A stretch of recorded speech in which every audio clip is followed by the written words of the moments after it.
So the Global Imams Council, which is a transnational council of Sunni and Shia Muslim faith leaders and scholars serving Islam and Muslims worldwide, has recently come out with a statement condemning Hamas, in particular for their recent barbaric execution of 6 of the hostages that they are holding.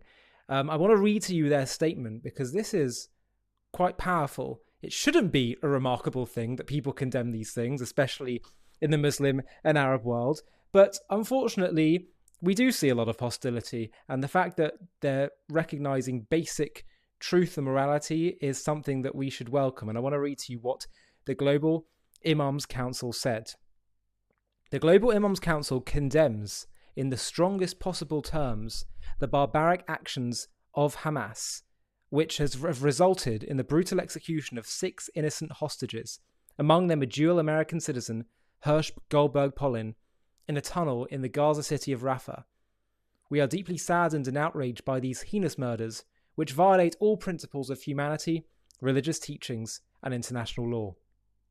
The targeting and brutalization of civilians, especially those who are defenseless and held against their will, are acts of unmitigated evil. These actions represent a gross violation of the sacred laws of conflict as ordained by all major faith traditions, including Islam, which categorically prohibit the harming of innocents. Furthermore, these atrocities contravene international humanitarian laws, including the Geneva Conventions, which are designed to protect civilians during times of war. We hold Hamas directly responsible for the deaths and suffering of all innocent lives lost since October 7th. As their actions have not only brought death and destruction upon the region, but have also led to immense suffering for the Palestinian people. Hamas's reckless and inhumane tactics, using civilians as shields and exploiting their plight, have only escalated the cycle of violence and undermined the cause of justice and peace. Moreover, we recognise that the regime in Iran shares equal responsibility for these tragedies, as its continued support and endorsement of Hamas's actions perpetuate violence and instability in the region.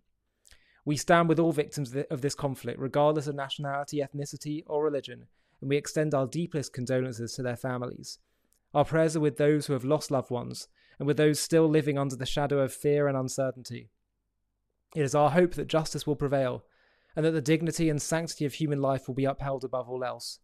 We call upon the international community, all religious leaders, and people of conscience to unite against these acts of terror and to work tirelessly towards a future where peace, justice, and respect for all human life are the foundations of our shared existence. May God guide us to a path of peace and grant solace to the hearts of the bereaved. The Global Islamic Council, issued at the Islamic Seminary of Najaf, Iraq. Wow. As I said at the start, this shouldn't be a reason for us to say wow over someone saying a basic statement of truth and fairness and justice and morality.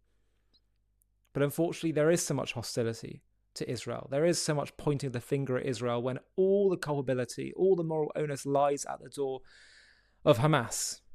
And to hear this being said by imams in the heart of the Arab world shows that sometimes when we hear people screaming against Israel on college campuses or maybe in the media or in politics, they certainly don't represent everyone. They might not even represent the majority of people. They may be the people with the loudest barks at times, but there's plenty of people, including Muslims and people in the Arab world, who I have interviewed as well on JTV, whether it's Loe al-Sharif, Sohail Ahmed, Mossab Hassan Youssef,